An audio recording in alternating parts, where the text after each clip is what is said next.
Alright, we start the final part of Sonic 1 in Starlight Zone Act 3. So right off the bat here in Act 3, if you go down this ramp in Sonic's ball form and then land right here, that's just a minor shortcut to the level. Just letting you know. But straight to the invincibility. So yeah, I'm just trying to think of what more I can say about this game now that we're nearing the end of it. I don't really want to talk about the final zone just yet, at least until we get there. So, Starlight Zone. I don't know, if you haven't noticed that it moves faster than the last few zones yet, just pay attention. I mean, I'm going through these loops. I'm already moving right now faster than I ever did in Labyrinth Zone. Yikes. But yeah, this place definitely has its own danger, that's for sure. Yeah, but if I had to go ahead and pick my favorite zone from Sonic 1, it would definitely be this one. I don't think there's any zone from this game that I enjoy playing as much as Starlight, just because it moves so fluidly with itself. And I mean, if you go in Sonic's ball form in certain parts, that's all you have to do in order to move, like, really fast. Unless those bomb guys get in your way, you know, like right here. Are you fucking kidding me? You can't even kill any of these enemies. Alright, anyway, here's the boss. So Eggman's got a couple seesaws set up, and he keeps dropping spike balls on them that eventually explode. You know, it's pretty self-explanatory. You can do one of two things. You can either launch the spike ball up at Eggman, or you can use the spike ball to launch yourself up at Eggman. Either way, he still gets hit. And it's really not hard at all. There's actually, if you hit him consistently, there's a cycle you can move in, where one you hit him with a spike ball, and then the next one you hit him with Sonic. It's just all about the timing. Easy boss though, easy boss. And there is Starlight Zone. Alright, so with this transformer, you're gonna find these blue birds flying out of here, and they actually gave these animals the terminology they go by, Flickies. Whether or not that's actually because the animal's name is Flicky, I actually don't know, but that animal will actually be returning for its own game at some point, so stay tuned for that. But anyway, we are in Scrap Brain Zone now, where bottomless pits come out of nowhere, fire sprays out of the ground. Anyway, yeah, this is quite the hazardous level. You're going to want to be careful where you step. You're just going to want to move slowly. This level's got hazards everywhere, and you're going to get hit if you try and rush through it in any way. Also, earlier in this game, I said it's impossible to get the large ring to appear at the end of the level, and I was right. Even if you finish one of these levels with 50 rings, the large ring doesn't appear. Although I'd say it's very unlikely that that's going to happen anyway. Inside of these levels, it's very hard to hold on to your rings. I don't know, here in this first act, my strategy is to just stay high up. You know, because there's a lot of routes in this level, and if you stay at the top one, at least you don't have to worry about bottomless pits. But the routes of this level actually cross over with each other a lot, so it can be difficult to stay on any one route, I've noticed. I haven't played this act as many times as I've played the rest of the game though. Despite that, I actually still find my way to the exclusive top route. That's right, Scrap Brain Zone Act 1 actually has its own exclusive top route, and this is it right here. These invisible platforms lead you to it. Can't use visible platforms. It's exclusive, damn it. Also, these things come a fucking hairline away from crushing you, but they don't. They stop just short of it.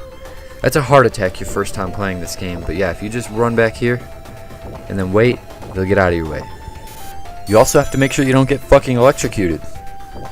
Alright, so I know I said it's kind of impossible to make it out of here with 50 rings, but somehow miraculously in this playthrough, I did actually manage to escape here with a good collection of them. That doesn't usually happen, and probably won't again for the rest of my life. Alright, so we start Act 2 now, and it's fucking 10 times worse.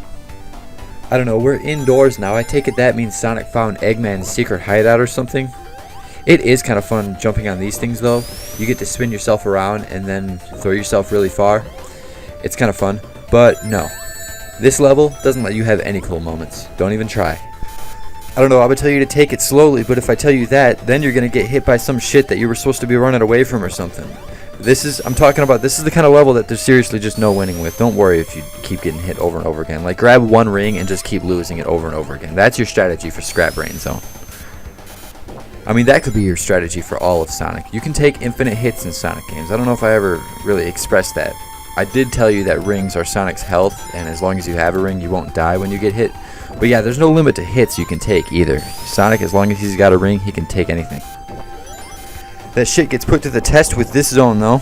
Seriously, if there's ever a zone where Sonic can get hit with a ring and still die, it would probably be Scrap Brain Zone. I mean, what more can I say? These conveyor belts are literally leading me right into buzzsaws. This shit, you have to roll under this or you get fucking electrocuted. This shit, you know, that fucking kills you. That's crushing. That's instant death. And of course they gotta put these bomb guys in the level that you can't kill.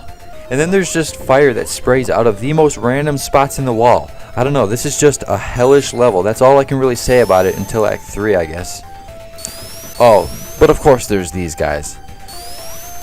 Seriously, the only thing this little fucking pink teddy bear is good at is holding you up. Seriously, they just throw this little yellow ball and it gets in my fucking way every time I play this game. So despite the entire ensemble of hazards that they throw at you in Scrap Brain Zone Act 2, I actually still made it out of here alive. Miracles do happen.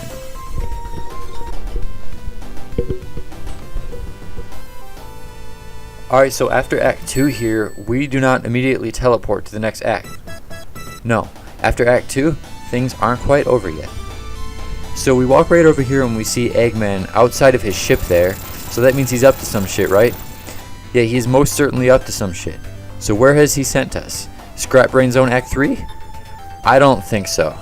Yeah, unfortunately I have to let you down. I told you that they weren't going to be reusing any level layouts. I told you that Labyrinth Zone was in the past. No, they actually got us playing Labyrinth Zone for this last level, ladies and gentlemen. We were not finished with it yet. This game actually plays the biggest trick of all on you. It brings you back to your least favorite spot in the game, Labyrinth Zone. Luckily, at the very beginning of this level, if you roll past the platform that carries you, it's a huge shortcut, and then from within that, there's actually a few more ways to shorten the level even more. I don't know why, but they let you shorten the shit out of this level, and I thought it would be a good idea to do that for the playthrough. This is the very end of the level. Yeah, I wanted to avoid as many cringeworthy moments as possible, and playing Labyrinth Zone a fourth time is most certainly a cringeworthy moment, so that's why I thought it'd be a good idea to shorten it. And with that, we move on to the final zone, where, by default, you actually don't get any rings. Yeah, we have to fight this last boss with absolutely no rings, so no getting hit whatsoever. Basically, Eggman's got a bunch of cylinders set up, and he's trying to crush you with them, and between times that they crush you, he tries to send these energy orbs at you. It's a good thing they move pretty slowly, though. They're not that hard to dodge, you just gotta stand between them. I don't know, right there I should have been fucking killed. That was just a gamble, but just try and predict where Eggman's going to come out of. You know, he's in a different cylinder each time, so you got to jump at him from a different spot each time. You could just stay in the same spot the whole time and hope that he's in the closest one to you. But that's a little boring to me. I like to keep things exciting. I like to have the adrenaline. I like to keep the level of adrenaline high for the final boss of the game. I'll put it that way. Yeah, just have some patience. It takes 8 hits just like the rest of the bosses, and if I could give you any strategy for dodging these things, I would just find the biggest gap between them and stand there. But just like the rest of the bosses in this game, he only takes 8 hits, so you run right over here, chase Eggman back to his ship, give him one last good little bop, and that's the end of the gameplay. Watch him fall to his death, too. Alright, so Sonic runs back to Green Hill Zone. You know, all the animals have been released from their robots, everything is looking fine and dandy, and on top of all that, I did collect all the Chaos Emeralds. And for that, we get the incredible prize of huge flowers. I'm not kidding, that's the only difference. And that is the end of Sonic 1. So with this playthrough, how did I do? I don't know, I had so much to say in the very first parts because I was being such a perfectionist. And actually during the credits here, I was going to talk about my history with this game.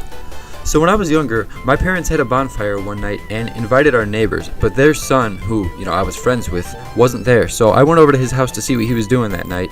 And when I got there, I found him playing a video game that, compared to the video games I had been playing at the time, it had more speed, more activity, more beautiful colors, and just so much that I was seeing that was just blowing my mind. And I was like, what is this game? I actually specifically remember thinking to myself as a kid, this is not the kind of game where you stand there and wait for the platform to come to you. So after that, Sonic 1 did disappear on me for a while, especially since that friend's Genesis broke, so I had no access to the first one, but I was introduced to the rest of the Sonic games eventually, in chronological order too, which I think is pretty cool nowadays. But I'll talk about my history with the rest of the Sonic games when I get to them. This video is about Sonic 1. One thing I do think is cool about these classic Sonic games is that the credits of them combine the music from all the zones in the game into one credit song. Like, it starts off as its own song, and then it sort of mashes up the music from the rest of the levels in the game. And that would actually be how I prefer to put these songs on my phone, because I like listening to video game music, but with how huge my music library is, I cannot afford the storage to do all of that. As tempting as it is, too, because all this music is, in fact, kick-ass. So with this playthrough being done now, I would greatly appreciate any feedback you feel like you can give me. Seriously, if there's something you feel like I can improve in these videos, just go ahead and put it right in the comments, because you might not have noticed, but even the quality of this playthrough itself improved from part to part. So we see a very pissed off Eggman stomping at the end credit, and that's actually another difference the Chaos Emeralds make I forgot about. If you don't get them, Eggman is shown laughing and juggling the Chaos Emeralds. Specifically the ones you didn't get too, but I got the good ending, so we don't have to look at that stupid shit. I hope you enjoyed the playthrough. If there's any feedback you feel like you can give me at all, I would greatly appreciate it. It would also help me if you can go ahead and like and subscribe, and I hope you enjoyed the playthrough. Have a good night.